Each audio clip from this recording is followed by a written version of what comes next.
موضوع الدرس في احوال القیامہ سورۃ التکویر تفسیر ابن کثیر. الحمد للہ رب العالمین والصلاة والسلام على اشرف الانبیاء وسید المرسلین سیدنا محمد وعلى آلہ واصحابہ اجمعین. اللهم صل على سيدنا محمد وعلى آل سيدنا محمد كما صليت على إبراهيم وعلى آل إبراهيم في العالمين إنك حميد مجيد. أعوذ بالله من الشيطان الرجيم. بسم الله الرحمن الرحيم. إذا الشمس كورت وإذا النجوم انقدرت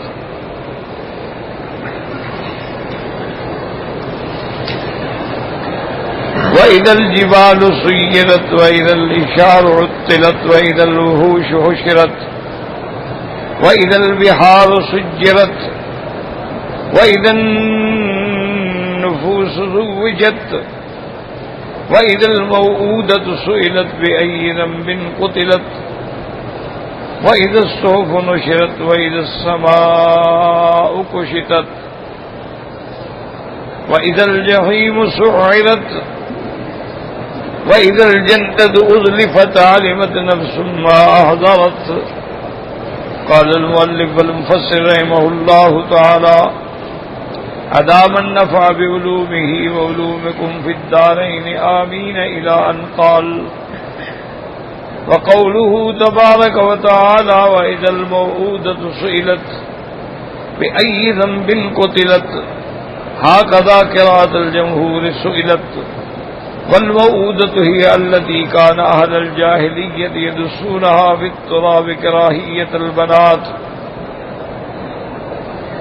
فيوم القيامة تسأل الموءودة على أي ذنب قتلت ليكون ذلك تهديدا لقاتلها. فإنه إذا سأل المظلوم فما ظن الظالم به. وقال علي بن أبي طلحة عن ابن عباس وإذا الموءودة سألت وقد قال أبو الزهاء سألت أي طالبت بدمها. وعن السدي وقتادة مثله. اب مفسر رحمۃ اللہ علیہ اس آیت کی تفسیر فرماتے ہیں وإذا الموءودة سئلت بأي ذنب قتلت، اور ساتھ یہ بھی فرماتے ہیں کہ جمہور کی قرات جو ہے وہ اسی طرح ہے سئلت. اور موعودہ مفسر فرماتی ہیں کہ یہ کہتے ہیں کہ زمانہ جاہلیت میں یعنی اسلام سے پہلے جب لڑکی پیدا ہوتی تھی یدسونہا بالتراب، اس کو مٹی کے اندر دفن کر دیتے تھے. کراہیت البنات، کیونکہ لڑکیوں سے وہ کراہت کرتے تھے. فیوم القیامت تسأل الموءودہ، قیامت والے دن اللہ تبارک و تعالیٰ اس لڑکی سے جس کو زندہ درگور کیا گیا پوچھیں گے الا ای ذنب قتلت، تم کس گناہ کی وجہ سے تمہیں قتل کیا گیا. یہ اس سے سوال کیوں ہوگا؟ تاکہ تحدید ہو اس قاتل کے لیے. جب مظلوم سے پوچھا جا رہا ہے تو پھر ظالم کا کیا حال ہوگا کہ اس کو اللہ تبارک و تعالیٰ کیا سزا دیں گے. حضرت علی ابن ابی طلحہ فرماتے ہیں حضرت ابن عباس سے ایک قول میں وَإِذَا الْمَوْءُودَةُ سَأَلَتْ، وہ فرماتی ہیں کہ قضا قال ابو الزہاء یعنی سألت ای طالبت بدمہا، کہ وہ موعودہ جو زندہ درگور کی گئی وہ آج اپنے خون کا بدلہ طلب کرے گی قیامت والے دن. وقد وردت احادیث تتعلق بالموءودۃ. اب مفسر رحمۃ اللہ علیہ فرماتے ہیں کہ بعض احادیث مبارک میں بھی موعودہ کا واقعہ ذکر کیا گیا ہے. فقال الامام احمد حدثنا عبد الله بن يزيد قال حدثنا سعيد بن ابي ايوب قال حدثني ابو الاسود وهو محمد بن عبد الرحمن بن نوفل عن عروة عن عائشة عن جذامة بنت وهب اخت عكاشة قالت رضي الله عنها حضرت رسول الله في ناس وهو يقول لقد هممت أن أنهى عن الغيلة فنظرت في الروم وفارس فإذا هم يغيلون أولادهم ولا يضر أولادهم ذلك شيئا ثم سألوه عن العزل فقال رسول الله صلى الله عليه وسلم الوعد الخفي وهو الموءودة سألت. ورواه مسلم من حديث أبي عبد الرحمن البقري وهو عبد الله بن يزيد عن سعيد بن أبي أيوب. ورواه أيضا ابن ماجه عن أبي بكر بن أبي شيبة عن يحيى بن إسحاق السيلحيني عن يحيى بن أيوب. ورواه مسلم أيضا وأبو داود والترمذي والنسائي من حديث مالك بن أنس ثلاثة من أبي الأسود به. اس روایت میں آتا ہے جو امام احمد رحمت اللہ علیہ نے نقل فرمائی ہے ان عائشہ ان جزامہ بنت وہب. جزامہ بنت وہب جو ہے یہ اخت عکاشہ اس کی بہن ہے. وہ فرماتی ہیں کہ میں کچھ لوگوں کے ساتھ حضور پاک کی خدمت میں حاضر ہوئی اور حضور فرما رہے تھے لقد هممت ان انهى عن الغیلۃ کہ میں یہ ارادہ کرتا ہوں کہ میں غیلہ جو ہے اس سے منع کر دوں. فنظرت في الروم وفارس واذا هم يغيلون اولادهم ولا يضر اولادهم ذلك شيئا. انہوں نے فرمایا کہ پھر میں نے دیکھا کہ روم اور فارس کے لوگ جو ہیں وہ اس پہ عمل کرتے ہیں ان کی اولادوں کو کوئی نقصان نہیں ہوتا ہے. ثم سألوه عن العزل. اس کے بعد حضور پاک سے پوچھا گیا کہ اگر کوئی آدمی اپنی بیوی کے ساتھ عزل کرتا ہے. عزل کا معنی ہے کہ جب انزال کا وقت قریب ہو تو انزال باہر کر دے تاکہ بچہ پیدا نہ ہو. حضور پاک نے فرمایا کہ یہ بھی ایک قسم کی وعد الخفی ہے اور قیامت والے دن موعودہ جو ہے وہ سوال کرے گی. لہذا اللہ نے جو مقدر لکھا ہے اس کو کبھی نہیں کرنا چاہیے. تو ایک ہوتا ہے یاد رکھو جیسے آج کل دو طریقے ہیں. ایک تو یہ ہے کہ نعوذ باللہ منصوبہ بندی کے تابع مردوں میں بھی نس بندی کر دیتے ہیں. وہ مرد پھر اولاد پیدا کرنے کے قابل نہیں رہتے. اسی طرح عورتوں کے اندر بھی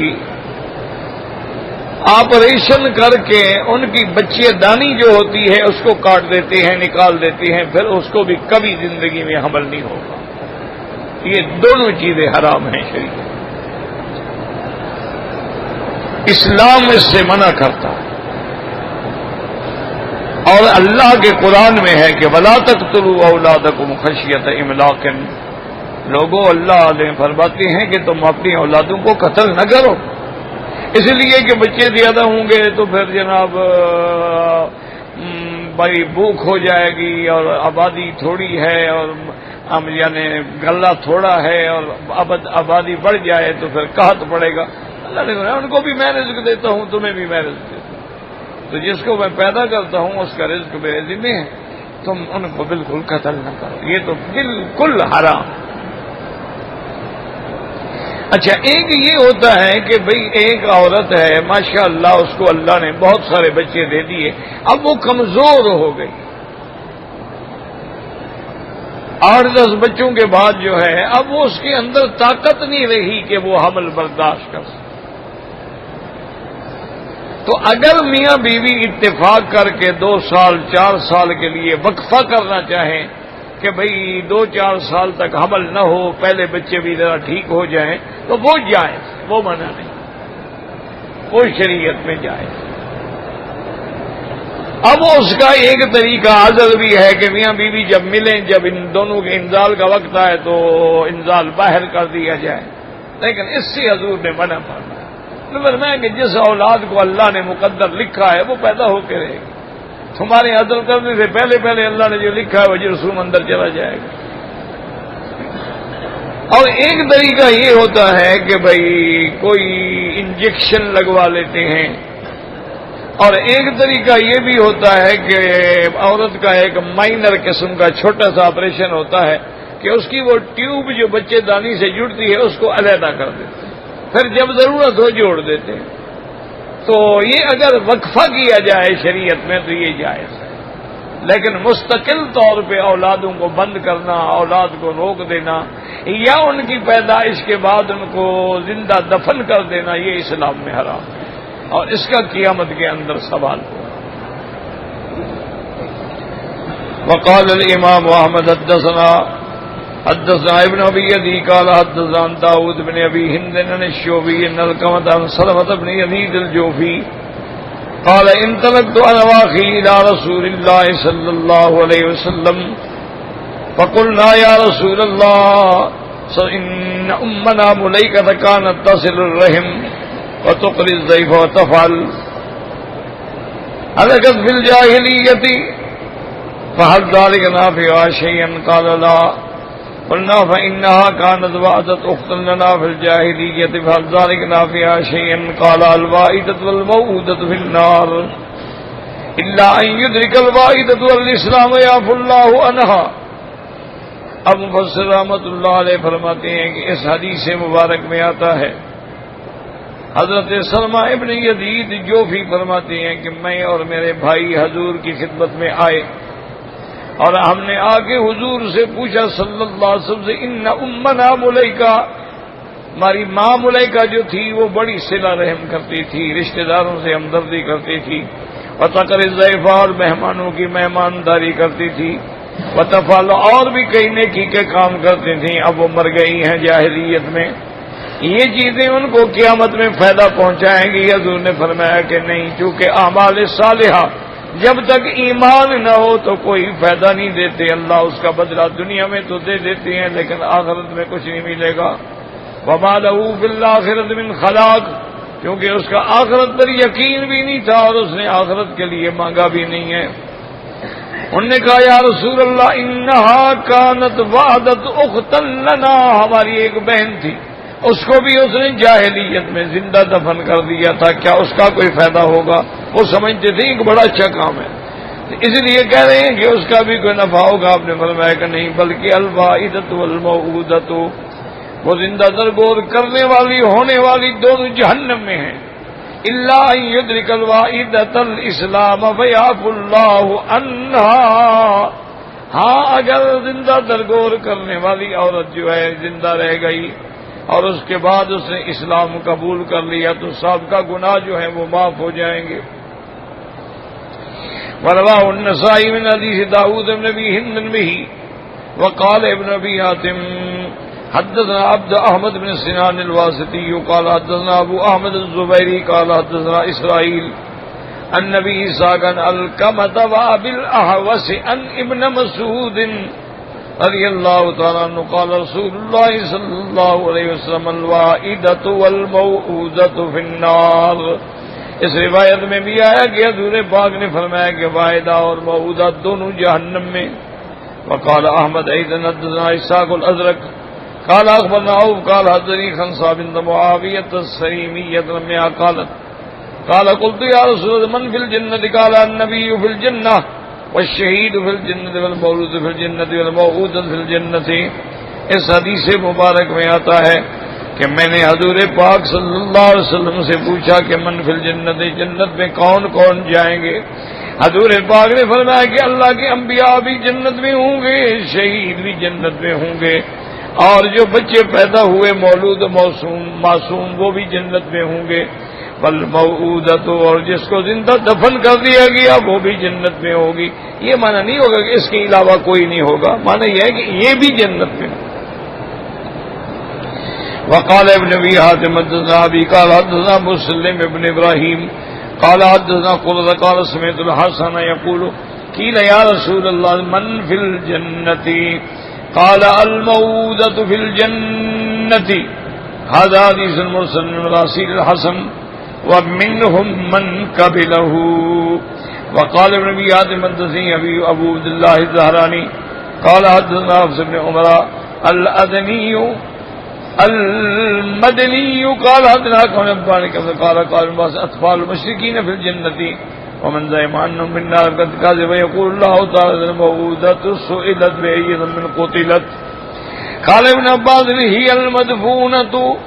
اس روایت میں حضرت اکرمہ حضرت ابن عباس رضی اللہ تعالیٰ عنہ سے بیان فرماتے ہیں، انہوں نے فرمایا کہ مشرکین کی چھوٹی اولاد جو ہے جو بالغ ہونے سے پہلے فوت ہو گئی ہے وہ بھی جنت میں جائیں گے.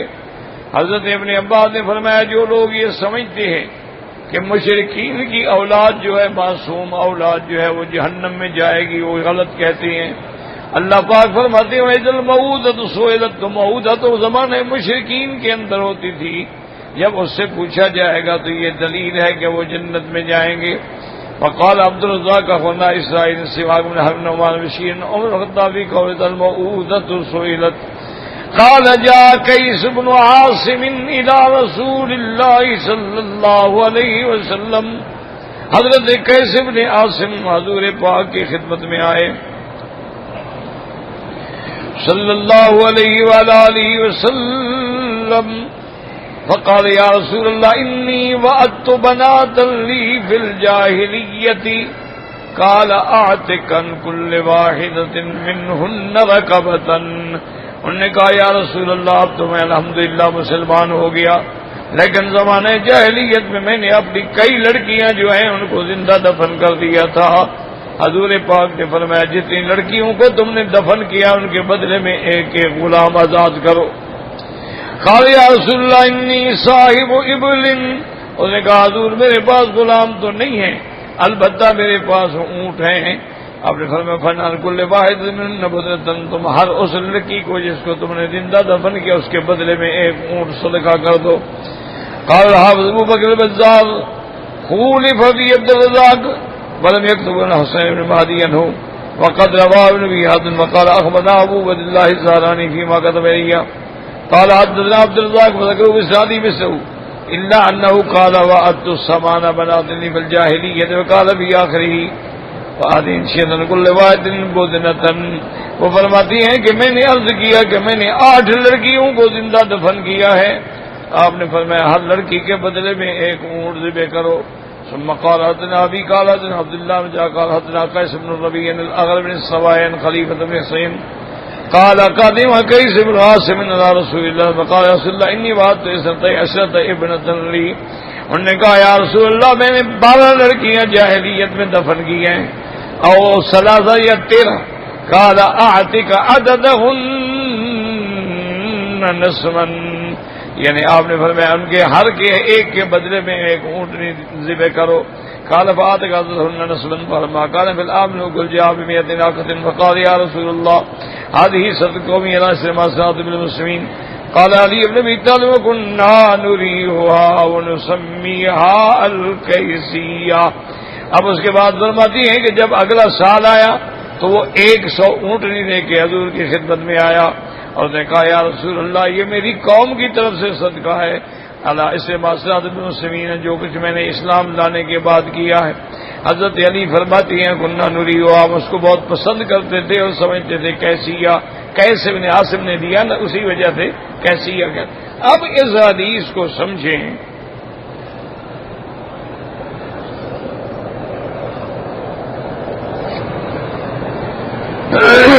ایک حدیث مبارک میں یہ آیا کہ الوائدۃ والموعودۃ فی النار، دفن کرنے والی بھی اور ہونے والی دونوں جہنم میں۔ اور دوسری حدیث مبارک میں یہ آیا کہ حضور پاک نے فرمایا کہ موعودہ جو ہے جس کو بے گناہ دفن کیا گیا وہ جنت میں ہے۔ اصل میں یاد رکھیں کہ یہ مسئلہ جو ہے بہت بڑا پیچیدہ بھی ہے اور اس میں اختلاف بھی۔ اسی طرح مسئلہ یہ ہے کہ اگر کوئی کافر ہے یا مشرک ہے، اس کا بچہ پیدا ہونے کے بعد خود بخود مر جاتا ہے، یا 1 سال 2 سال 4 سال یعنی بالغ ہونے سے پہلے مر جاتا ہے۔ اب جب تک وہ بچہ بالغ نہ ہو تو اس پر تو شریعت کا کوئی حکم نافذ نہیں ہوتا۔ شریعت کی تکلیف تو تب نافذ ہوگی جب وہ بالغ ہو جائے گا۔ تو کیا قیامت والے دن یہ مشرکین کی اولاد جو ہے یہ کہاں جائے گی؟ تو بعض ائمہ کرام تو یہ فرماتے ہیں کہ مشرکین کی اولاد جو ہے وہ بھی جنت میں جائیں، کیونکہ انہوں نے تو کوئی گناہ نہیں کیا۔ اور وہ تو ابھی بالغ بھی نہیں ہوئے، مکلف بھی نہیں ہوئے، تو ان کو سزا کیوں ملے؟ اور بعض علماء فرماتے ہیں کہ نہیں، مشرکین کی اولاد جہنم میں جائے گی اور مسلمانوں کی اولاد جنت میں جائے گی۔ وہ اس لیے فرماتے ہیں کہ مسلمان کی اولاد ہے، بڑا ہو کے وہ بھی مسلمان بنے گا، مسلمانوں والے کام کرے گا، اپنے ماں باپ کے تابع رہے گا، کیونکہ کل مولود یولد علی الفطرہ، ہر بچہ دین فطرت میں پیدا ہوتا ہے، ماں باپ آگے اس کو یہودی یا نصرانی یا مجوسی بنا دیتے ہیں۔ کہتے ہیں مسلمان کا بچہ جنت میں، مشرکین کا بچہ جہنم میں، کیوں؟ اگر بڑا ہوتا تو وہ بھی مشرک اور کافر بنتا۔ لن یلدوا الا فاجرا کفارا، جیسے کہ حضرت نوح علیہ السلام نے عرض کیا تھا، یا اللہ ان کی تو آنے والی نسل جو پیدا ہوگی وہ بھی گناہگار اور کافر۔ اچھا، بعض علماء نے ایک جمع کیا دونوں کو، انہوں نے کہا کہ اعراف میں ہوں گے، کیا مانا؟ نہ جنت میں نہ جہنم میں، درمیان میں اللہ نے ان کے لیے ایک جگہ رکھی۔ اور بعض علماء نے فرمایا کہ نہیں، وہ جنت میں تو ہوں گے لیکن وہ مومنوں کے خادم بن کے رہیں۔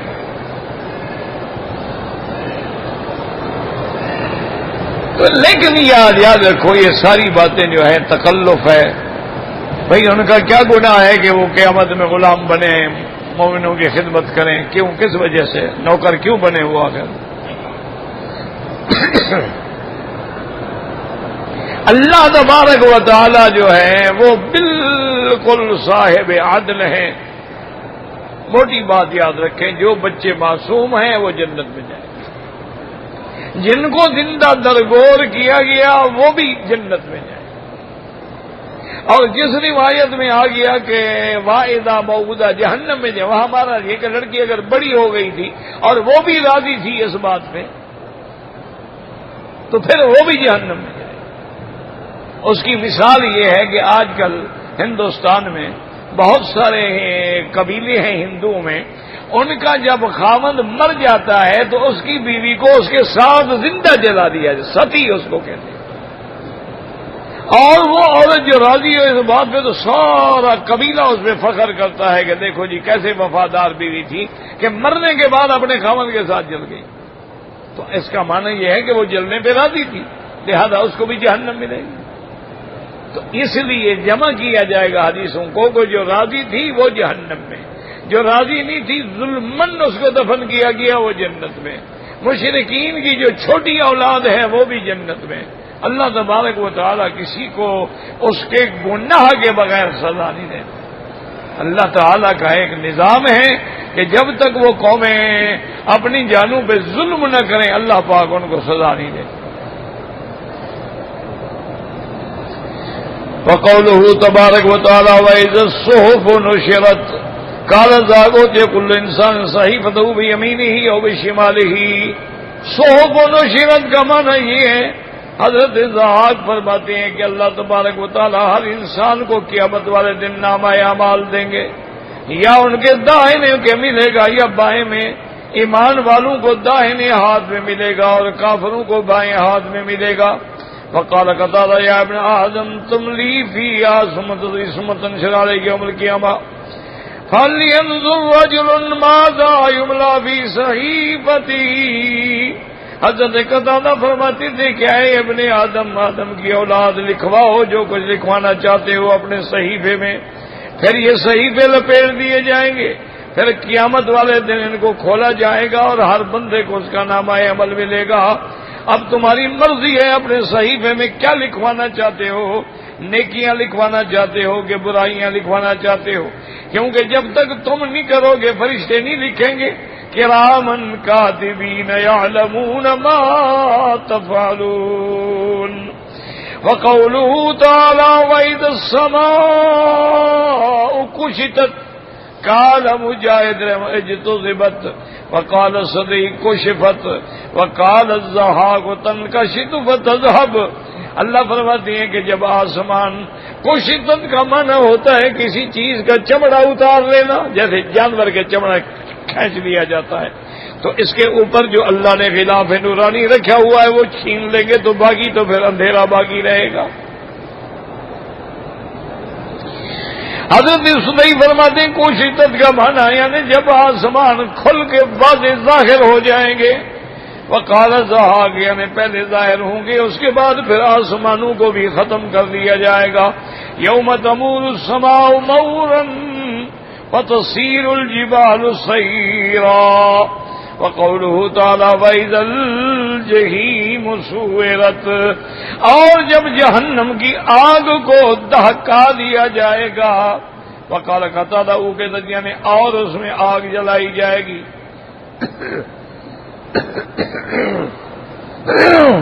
وقال انما اسراغت باللہ خطایا بنی آدم، اس دن جو آگ بھڑکے گی اس کی وجہ کیا ہے؟ گناہ بنی آدم کے گناہوں کی وجہ سے، اللہ تعالی کے غضب کی وجہ سے. وَإِذَا الْجَنَّةُ أُزْلِفَتْ قَالَ ذَاكُ مَالِكُ تَعَالَى وَرَبِّنَا خَيْرٌ أَيْ قُرِّبَتْ إِلَىٰ أَهْلِهَا، اور جب جنت مومنوں کے قریب کر دی جائے گی. وَقَوْلُهُ تَعَالَى عَلِمَتْ نَفْسٌ مَا أَحْضَرَتْ. یاد رکھیں کہ پہلے 12 چیزیں جن کی ذکر کیا گیا ان کا جواب کیا ہے.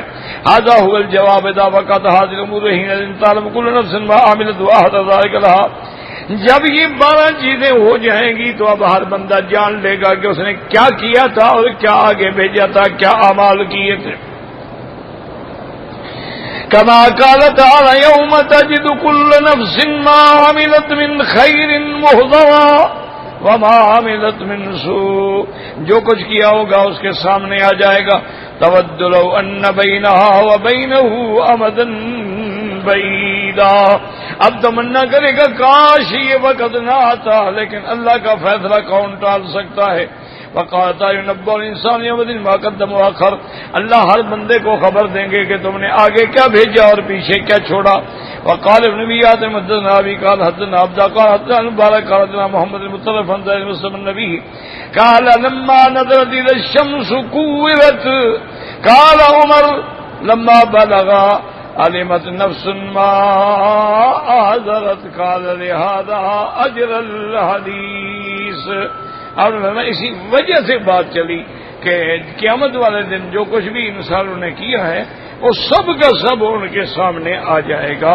اپنے اپنے نامہ اعمال پکڑ لیں گے اور اللہ تبارک و تعالی حکم دیں گے اقرا کتابک کفی بنفسک اليوم علیک حسیبا.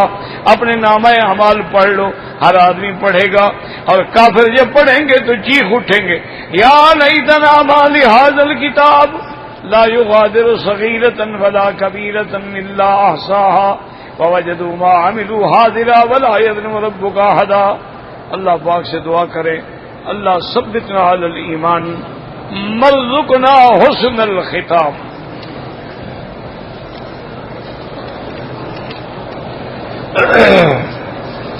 کہتے جی کہ نماز جمعہ کے بعد جو سنتیں پڑھنی ہیں، یاد رکھو کہ امام ابو حنیفہ رحمت اللہ علیہ کے نزدیک جمعہ کی نماز سے پہلے 4 سنتیں مؤکدہ ہیں اور جمعہ کی نماز کے بعد بھی 4 سنتیں مؤکدہ ہیں. اور ایک قول صاحبین کا ہے کہ جمعہ کے بعد آدمی 6 رکعت پڑھے. اور بعض علماء حنابلہ رحمہم اللہ فرماتے ہیں کہ جمعہ سے پہلے بھی 2 رکعتیں بعد میں بھی 2 رکعتیں. لیکن بات یاد رکھا کرو کہ یہ جھگڑے نہیں ہوتے، ہمیشہ اصول رکھو. اچھی طرح سمجھ لو کہ جو مسائل جو ہیں منصوص ہیں یعنی قرآن میں ہیں یا حدیث صحیح متواتر میں قطعی دلالت ہیں، ان میں تو کوئی جھگڑا ہے ہی نہیں نا، ان میں کبھی اختلاف نہیں ہوتا. اب دیکھیں 4 امام ہیں حنفی شافعی مالکی حنبلی رحمت اللہ علیہم، لیکن مغرب کی نماز تو سب کے نزدیک 3 رکعت ہے، اس میں اختلاف ہو ہی نہیں سکتا. فجر میں 2 رکعت ہے، کوئی اختلاف نہیں. ظہر میں 4، عصر میں 4، عشاء میں 4، کوئی اختلاف نہیں. کیونکہ وہ چیز جو ہے حضور کے عمل سے متواتر ثابت ہے، لہذا وہاں کسی اجتہاد کی ضرورت ہی نہیں ہے۔ اجتہاد وہاں ہوتا ہے جو فرعی مسائل ہوتے ہیں اور جن کا قرآن و حدیث مبارک میں ذکر نہیں ہوتا ہے۔ اچھی طرح سمجھو بات، جیسے کہ سیدنا معاذ رضی اللہ تعالی عنہ کی حدیث مبارک میں بڑا واضح ہے کہ جب حضور پاک نے آپ کو یمن کے لیے بھیجا، امیر بنا کے بھیجا، تو آپ نے فرمایا کہ معاذ وہاں جا رہے ہو اور وہاں تو جھگڑے مقدمے فیصلے آئیں گے، تو کیسے فیصلہ کرو گے؟ تو حضرت معاذ نے عرض کیا بے کتاب اللہ، اللہ کے قرآن کے مطابق فیصلہ کروں گا۔ حضور نے فرمایا ہو سکتا ہے کہ وہ مسئلہ قرآن میں نہ ہو، ان لم تجد، پھر کیا کرے؟ انہوں نے کہا حضور بسنت رسول اللہ، پھر میں حضور کی سنت سے فیصلہ کروں گا۔ حضور نے فرمایا اچھا اگر قرآن میں بھی نہ ہو، میری سنت میں بھی نہ ہو، پھر کیا کرے؟ انہوں نے کہا اس پھر میں اجتہاد کروں۔ اور وہ اجتہاد جو ہوتا ہے وہ بھی قرآن و سنت کی روشنی میں ہوتا ہے، یاد رکھو۔ اسی طرح روایات میں ہے کہ استدلال کے لیے 3 فریضۃ عادلۃ، سنت قائمۃ، یا تو سب سے پہلے اللہ کا فریضہ جو قرآن میں ثابت ہے، اور اس کے بعد یہ ہے کہ یا پھر اجماع ہے یا قیاس ہے۔ تو یہ چیزیں ہوتی ہیں۔ تو اختلاف جو ائمہ میں ہوتا ہے نا، اب جیسے اختلاف ہو گیا، ابھی ظہر سے پہلے 2 رکعتیں یا 4 رکعتیں، تو یہ فروعی اختلاف ہے، یہ کوئی کفر اسلام کی جنگ نہیں ہے۔ اللہ تبارک و تعالی ہدایت عطا فرمائے، تو اس کو سمجھا کریں۔ اب بعض حدیث مبارک میں 2 رکعت ہیں، لہذا کچھ ائمہ کرام نے اس حدیث کو لے لیا ابھی ظہر سے پہلے 2 رکعت، اور امام ابو حنیفہ رحمۃ اللہ نے فرمایا کہ وہ 2 رکعت جو حضور نے ظہر سے پہلے پڑھی ہے وہ تحیت المسجد ہے، جو سنتیں ہیں آپ گھر پڑھ کے آتے تھے۔ اور بی بی حفصہ سے روایت ہے کہ آپ نے 4 رکعت پڑھی ہیں، لہذا انہوں نے اس حدیث مبارک کو لے لیا۔ اسی طرح سے ظہر کے بعد چونکہ ہمیشہ 2 رکعت ہوتی ہیں، تو بعض ائمہ کرام نے ظہر کے جمعہ کے بعد بھی 2 رکعت کو لے لیا۔ بعض ائمہ کرام نے فرمایا کہ نہیں، جمعہ کے بعد بھی 4 رکعت، کیونکہ جمعہ کا دن خصوصی عبادت کے لیے اللہ نے بنایا ہے، اور اللہ نے اس کے لیے خصوصی حکم دیا ہے کہ اللہ کے ذکر کی طرف لوٹو اور ہر کاروبار چھوڑ دو۔ اچھا اب یہ ہے کہ کوئی اگر 6 رکعت پڑھے گا 6 لاکھ رکعت کا ثواب ملے گا، 4 پڑھے گا 4 لاکھ رکعت کا ثواب ملے گا، 2 پڑھے گا 2 لاکھ رکعت کا ثواب ملے گا۔ اس میں لڑائی جھگڑے والی کون سی بات ہے کہ آدمی لڑے ایک دوسرے سے، اختلاف کرے اور ایک دوسرے کے خلاف جناب محاذ بنا ڈالے اور ایک دوسرے سے بحثیں کرے اور مناظرے کرے، یہ بات معقول نہیں ہے۔ اللہ تمام ائمہ کرام کی قبروں پہ رحمتیں فرمائے۔ اب دیکھیں نا، جتنے انبیاء گزرے ہیں اصول دین میں کوئی اختلاف نہیں، لیکن شریعت میں اختلاف ہے، ہر پیغمبر کی شریعت الگ ہے۔ اسی طرح اللہ کے نبی کے دین میں اصول میں کوئی اختلاف نہیں، لیکن فروعات کے اندر اختلاف ہوتے ہیں۔ پھر ان اختلافات کو مجتہدین حل کرتے ہیں کہ اس اختلاف کی وجہ کیا ہے، کیا بھئی یہ حکم ایسا تو نہیں کہ منسوخ ہو گیا ہو، تو پھر ناسخ پہ عمل کریں گے، منسوخ کو چھوڑ دیں گے، یا 2 حدیثیں متعارض ہیں ان کو جمع کر دیا جا سکتا ہے، یا اس کے بعد یہ دیکھا جائے گا ابھی کبھی کون سا ہے۔ تو یہ اختلاف ایسا ہے، لہذا 6 رکعت بھی ہیں، 4 رکعت بھی ہیں، 2 رکعت بھی ہیں، لیکن اصولی بات یہ ہے کہ وہ ہماری زبان میں کہتے ہیں نا کہ جتنا گڑ ڈالو گے اتنا ہی میٹھا ہوگا نا۔ یہاں 1 رکعت کا 1 لاکھ ملتا ہے، ایک آدمی نے 2 رکعت پڑھی ہیں 2 لاکھ لے جائے گا، 4 پڑھی ہیں تو 4 لاکھ لے جائے گا۔ یہ جھگڑے نہ کیا کرو۔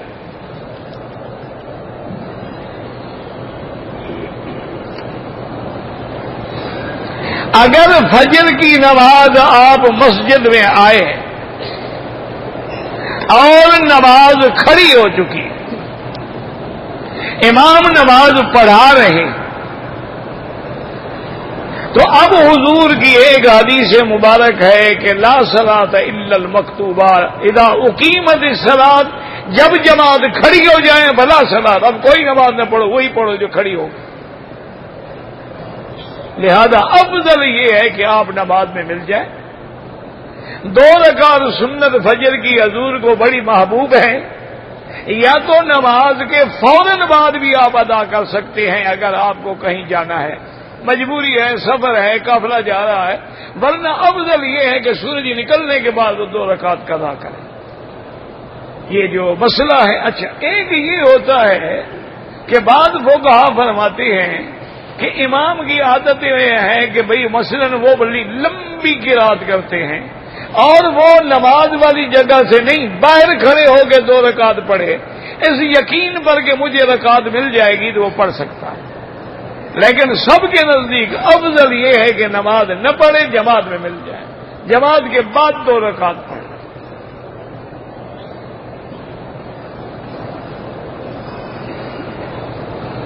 کہتے جی کہ جب لوگ بار بار عمرے پہ آتے ہیں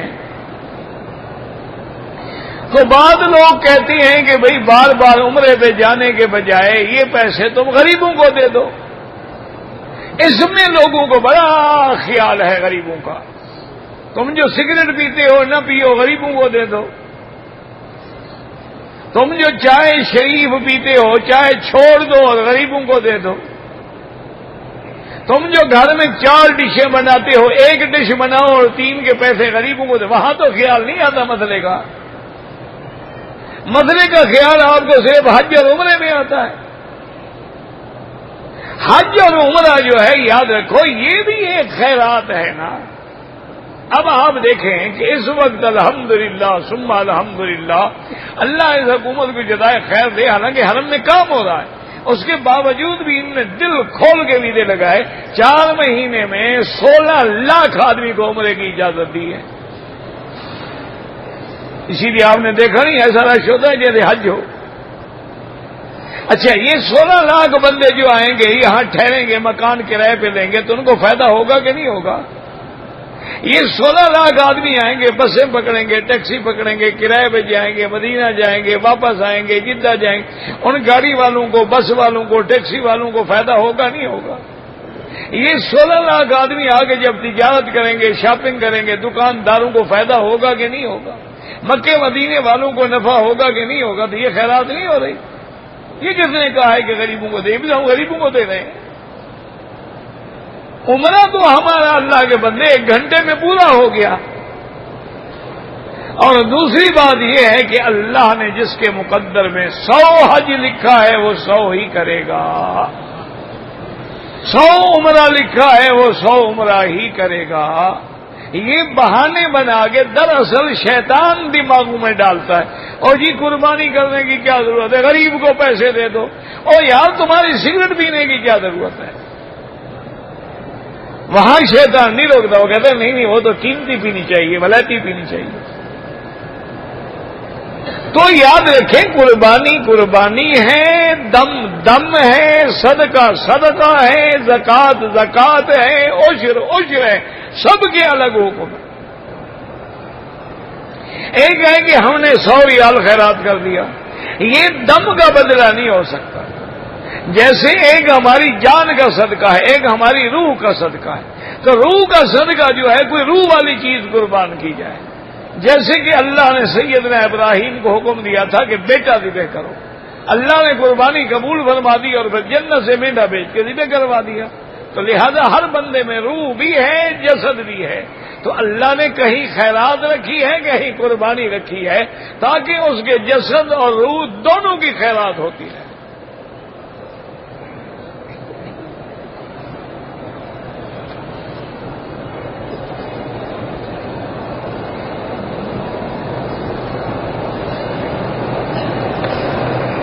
کہتے ہیں جی کہ ہم 14 دن کے لیے آئے ہیں عمرے پہ. 3-4 دن ہم مکہ شریف میں اور باقی مدینہ شریف میں نماز قصر ہوگی. کیونکہ جب تک کوئی آدمی کسی ایک جگہ 15 دن ٹھہرنے کی نیت کر لے پھر مقیم ہو جاتا ہے. اگر 15 دن سے کم ہے تو پھر مسافر ہے. مسافر کا معنی ہے کہ نماز فرض اگر 4 ہے تو 2 رکعت پڑھے گا، سنت اور نفل جو ہے وہ معاف ہے. لیکن امام کے پیچھے پڑھے گا تو وہ امام کے تابع ہے، پھر پوری نماز پڑھے گا. اگر علیحدہ پڑھے گا تو قصر کرے گا. باقی اگر سنت اور نفل پڑھ لو تو ثواب ہوتا ہے، گناہ نہیں ہوتا ہے.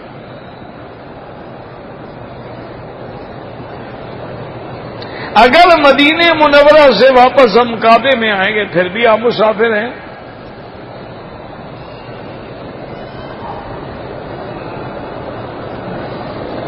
کہتے ہیں جی کہ زمزم کا پانی کھڑے ہو کر پینے میں زیادہ ثواب ہے. بالکل نہیں. افضل یہ ہے کہ زمزم ہو یا غیر زمزم ہو، کھانا بھی بیٹھ کے کھاؤ، پانی بھی بیٹھ کے پیو.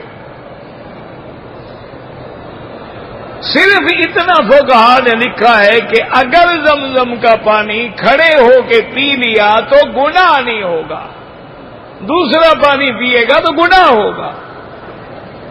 گناہ کیوں نہیں ہوگا کہ حضور پاک نے کھڑے ہو کے زمزم مبارک پیا ہے.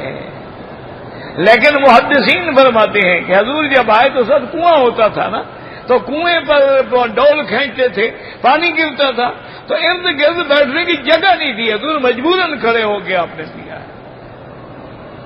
تو ورنہ افضل یہ ہے کہ پانی کھڑے ہو کے بجائے بیٹھ کے پیئیں. بسم اللہ الرحمن الرحیم پڑھیں، 3 سانس لیں، ہر سانس پہ الحمدللہ کہیں، اور جب پانی پی لیں تو پھر اللہ سے دعا کریں، اللہم انی اسألک علما نافعا ورزقا واسعا وشفاء عن کل داء. حضرت ابن عباس ہی دعا پڑھتے ہیں. آپ جو مرضی ہے دعا مانگیں.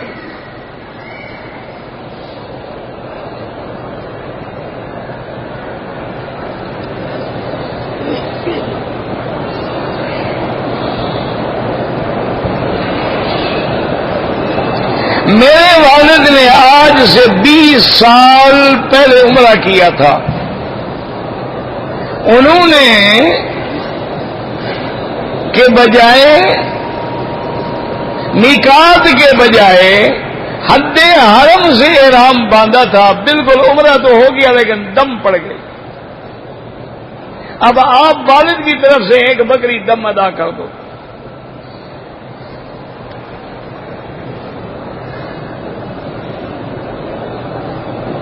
صفا مروہ دوڑنے کے بعد 2 رکعت پڑھنا جو ہے وہ کوئی ضروری نہیں ہے. بعض علماء نے اس کو مستحبات میں لکھا ہے کہ گویا ہم بطور شکر پڑھ رہے ہیں کہ اللہ تو نے ہمیں عمرہ پورے کرنے کی توفیق عطا فرما دی. لیکن کوئی حکم نہیں، نہ حضور پاک نے پڑھی ہے نہ صحابہ نے پڑھا ہے.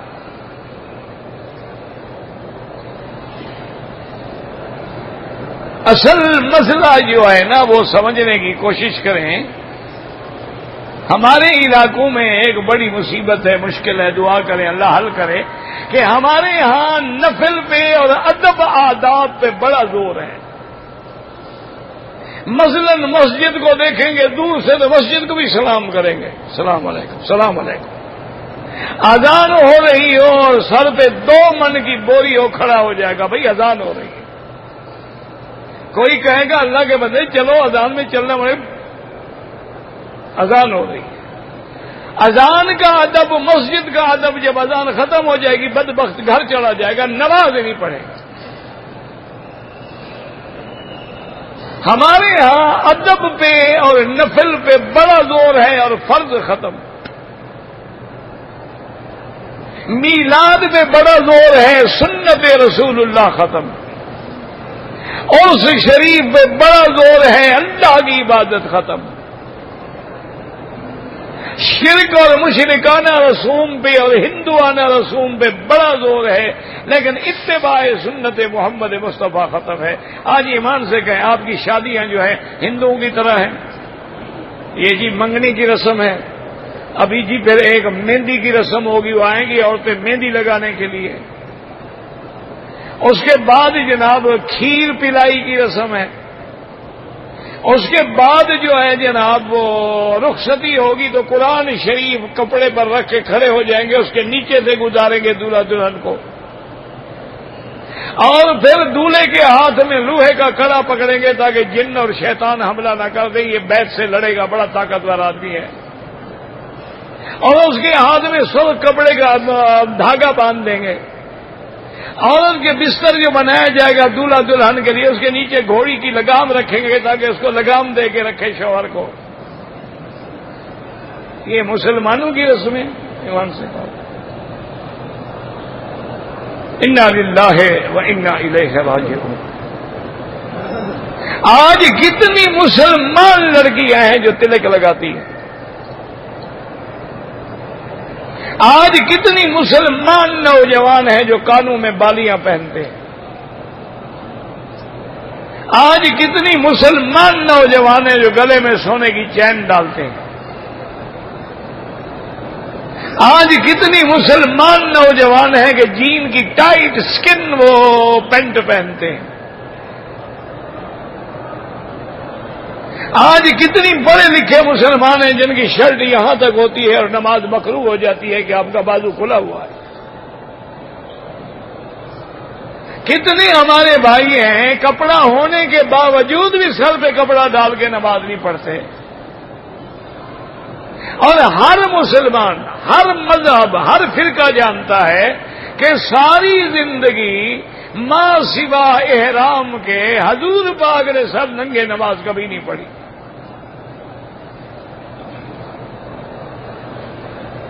انا للہ و انا الیہ راجعون۔ بس دعا کریں اللہ ہمارے حال پہ رحم فرمائے۔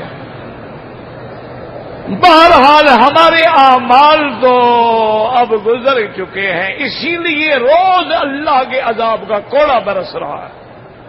فصب علیہم ربک صوت عذاب، یہ سنت اللہ ہے کہ جب تم زمین میں فساد پھیلاؤ گے تو اللہ عذاب کا کوڑا برسائے۔ الذین طغوا فی البلاد فاکثروا فیہا الفساد فصب علیہم ربک صوت عذاب۔ اور اسی لیے حضور نے فرمایا تھا علامات قیامت میں ہے کہ قاتل کو بھی پتہ نہیں ہوگا کہ میں کیوں قتل کر رہا ہوں، اور مقتول کو بھی پتہ نہیں ہوگا کہ یار میرا کیا گناہ تھا کہ مجھے مار دیا گیا ہے۔ انا للہ و انا الیہ راجعون۔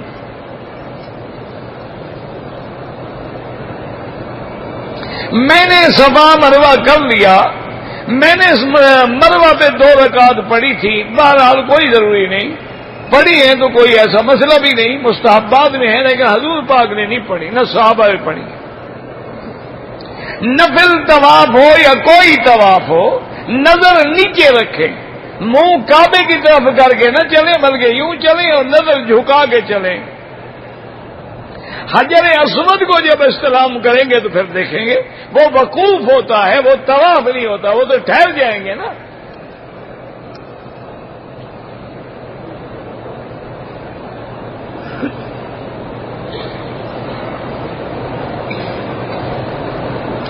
میں نے پہلے عمرہ کیا، سر منڈا لیا، اب دوسری دفعہ میں نے عمرہ کیا ہے تو میں نے 1-2 جگہ پر ایسے ریزر سے ٹک لگایا ہے، دم پڑ گئی، سارا اس طرح پھروائیں، بال ہوں یا نہ ہوں۔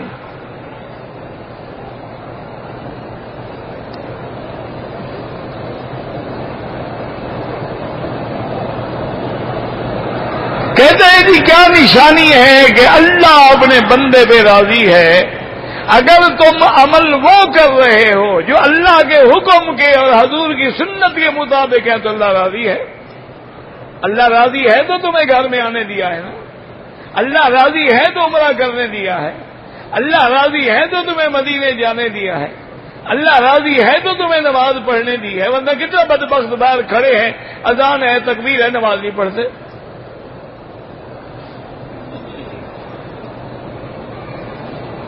قیامت کے قریب کعبۃ اللہ کو گرا دیا جائے گا، بالکل یہ بھی علامات قیامت میں ہے۔ حضور نے فرمایا کہ میں گویا اپنی آنکھوں سے دیکھ رہا ہوں کہ ایک حبشے کے علاقے کا بادشاہ ہوگا، پنڈلیاں اس کی بالکل پتلی ہوں گی، اور وہ کعبے کی اینٹ سے اینٹ توڑ کے کعبے کو گرا دے گا۔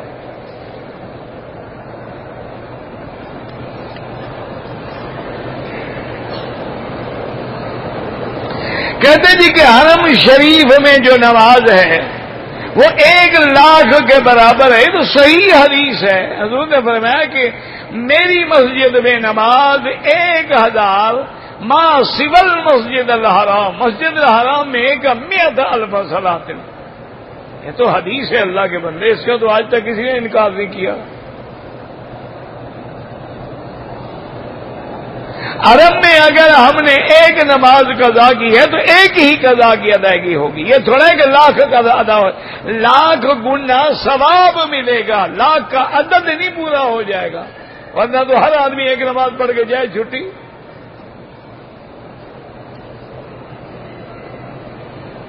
مسافر قصر کرے. عمرے کے دوران میں چمڑے کے موزے پہننا بالکل ناجائز ہے.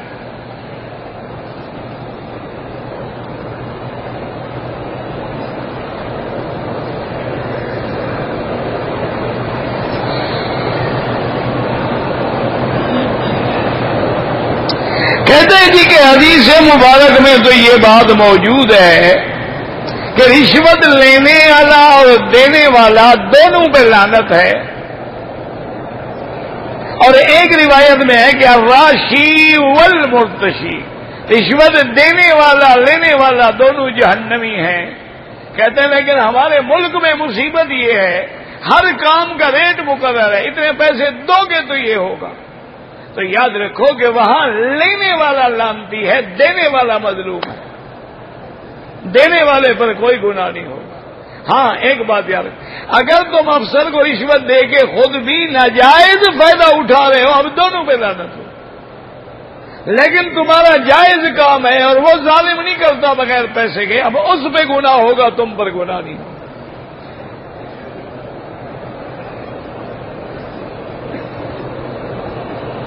کہتے جی کہ ہمارے ملک میں جب کوئی مسلمان فوت ہو جاتا ہے، کل خانی ہوتی ہے، جمعراتیں ہوتی ہیں، چہلم ہوتی ہے.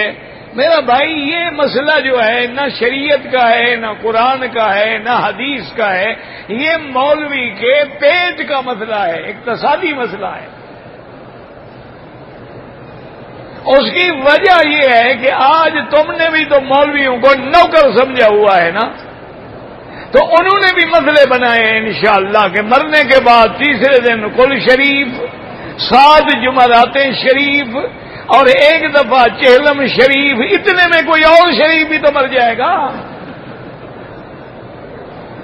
تو اس کے گھر میں ماشاءاللہ بریانی اور حلوے چلتے رہیں گے. یہ مولوی کے پیٹ کا مسئلہ ہے. ویسے کھانا بھی حرام ہے، کھلانا بھی حرام ہے.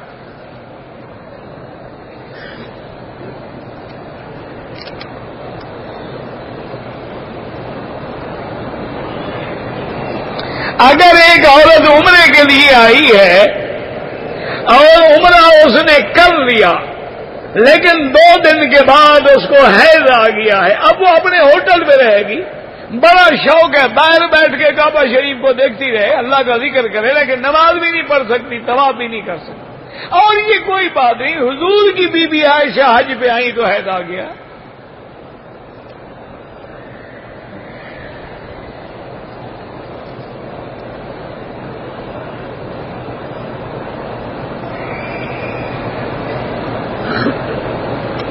بہرحال ایک عورت عمرے کے لیے آئی، جہاز میں اس نے احرام کی، عورت کا احرام تو خیر ہوتا نہیں ہے، تلبیہ بھی پڑھ لیا، نیت بھی کر لی، حیض آ گیا، پھر اس نے وہ رومال شمال کھول دیا، پھر اس کے بعد وہ پاک ہو گئی، مسجد عائشہ سے جا کے عمرہ کیا، دم بھی ادا کرے. کیوں کھول دیا ہے؟ وہ احرام میں تھی،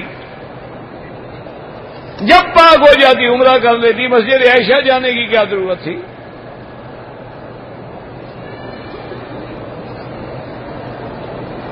حج میں جو لوگ آتے ہیں ان پہ قربانی کرنا، ایک ہے حج کی بکری، وہ تو لازم ہے، ایک ہے قربانی جو سالانہ ہم کرتے ہیں، کرے تو افضل ہے، نہ کرے تو گناہگار نہیں ہوگا. اور چاہے تو وہ قربانی اپنے ملک میں بھی کر سکتا ہے، لیکن حج کران یا حج تمتع کی بکری اللہ کے حرم میں دینی ہوگی. مسجد عائشہ سے عمرہ یا طواف، طواف افضل ہے، ویسے عمرہ ہوتا ہے لیکن افضل طواف ہے.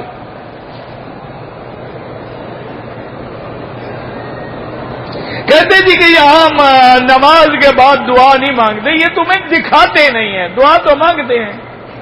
یہ تو ہم لوگ ہیں نا کہ 3 دعائیں 4 دعائیں 8 دعائیں ساری دنیا کو دکھلائیں گے نا ہم، یہ مانگتے ہاتھ نہیں اٹھاتے۔ اللہم لا مانع لما اعطیت ولا معطی لما منعت ولا ينفع ذا الجد منک الجد اللہم انت السلام منک السلام تبارک یا ذا الجلال والاکرام۔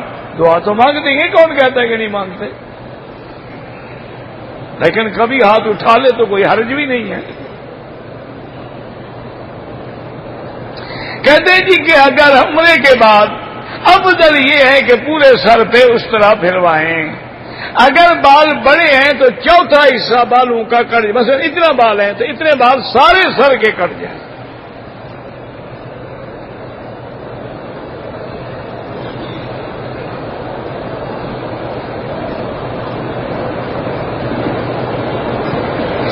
عربی بھائیوں کا توپ لمبا ہوتا ہے، ہم نے ان کا کلمہ پڑھا ہے یا نبی کا کلمہ پڑھا ہے؟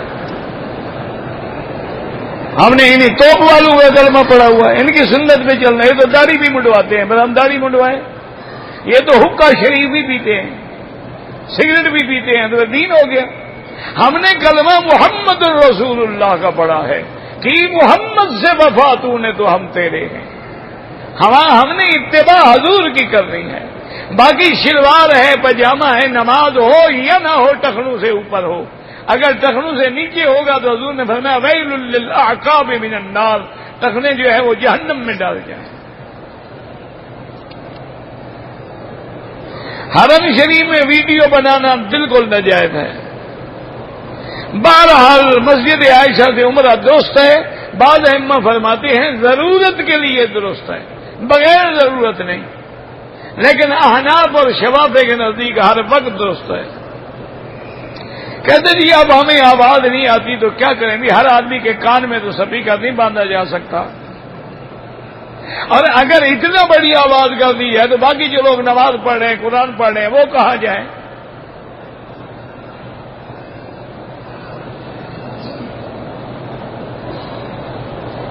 ایک نبی کی بیٹی دوسرے نبی کی بہن،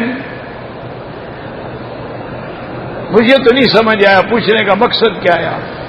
تیسرے نبی کی بیٹی چوتھے نبی کی ماں، مجھے نہیں پتا بھائی، جو چیز سمجھ ہی نہیں آئے تو جواب کیا دوں؟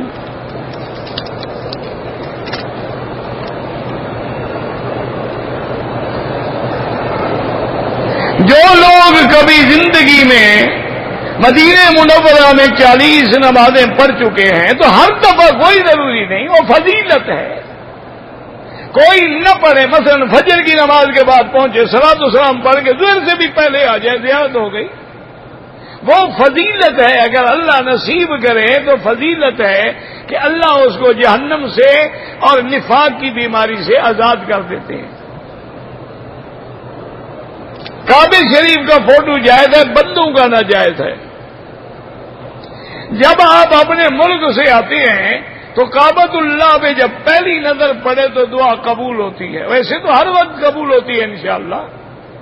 رکن یمانی پر بھی حضور پاک نے السلام فرمایا ہے، اور جو دعا مانگے منظور ہوتی ہے۔ حیات النبی کے بارے میں، حیات الانبیاء کے بارے میں عقیدہ اہل سنت والجماعت کا یہ ہے کہ تمام انبیاء اپنی قبروں میں حیات ہیں۔ وحدت الوجود وحدت الشہود، یہ کسی صوفی سے پوچھے، مجھے تو پتہ نہیں ہے ان کا۔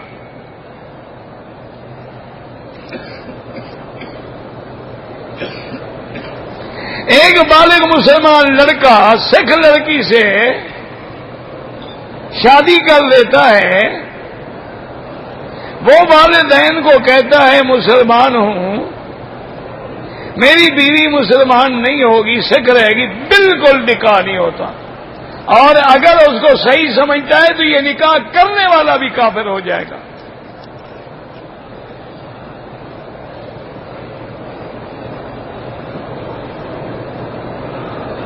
ہم نے عمرے کے لیے مسجد عائشہ گئے، احرام کی چادریں ہم نے یہاں سے باندھ لی، لیکن وہاں جا کے نیت کی، ٹھیک ہے،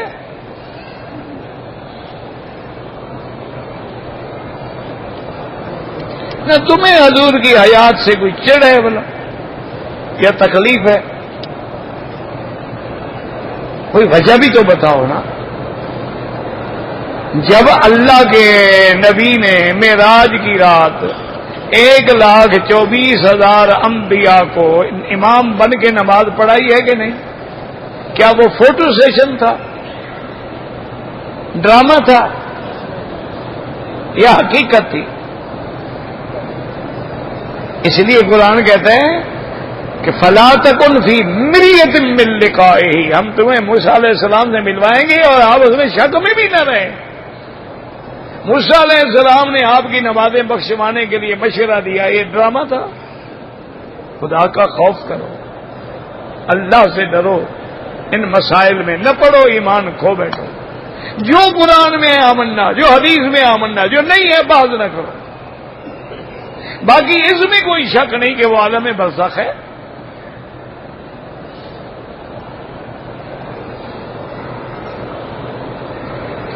ہمارے ایک دوست نے عمرہ کر لیا، صفا مروا نہیں دوڑا اور بال کٹوا دیے، ایک بکری دم پڑ گئی.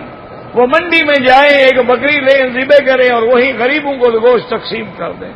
ربنا تقبل منا انك انت السميع العليم وتب علينا انك انت التواب الرحيم.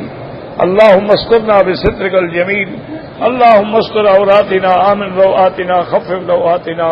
یا اللہ بیماروں کو شفا عطا فرما، یا اللہ بیماروں کو شفا عطا فرما، یا اللہ ہماری بیماریاں دور فرما، ظاہری باطنی بیماریاں دور فرما. ہمیں مانگنا نہیں آتا، بغیر مانگے عطا فرما. تمام آنے والوں کی حاضری منظور فرما. یا الہ العالمین اپنے دروازے سے کسی کو محروم نہ فرما. عالم اسلام کی عزت و غلبے کا فیصلہ فرما. یا اللہ کفار کی ذلت اور شکست کا فیصلہ فرما. یا اللہ بلاد اسلامیہ کی حفاظت فرما. یا اللہ بلد الامین کو قدم قدم میں محفوظ فرما. یا اللہ جتنے مسلمان جس ملک میں ہیں، عرب میں ہیں، عجم میں ہیں، ان کی جان مال آبرو عزت کی حفاظت فرما. یا اللہ بے اولادوں کو اولاد عطا فرما، جن کی اولادیں ہیں ان کو صالح بنا، جن کے گھروں میں بیٹیاں ہیں ان کے رشتے آسان فرما، بے روزگاروں کو روزگار عطا فرما، قرض داروں کے قرض ادا فرما.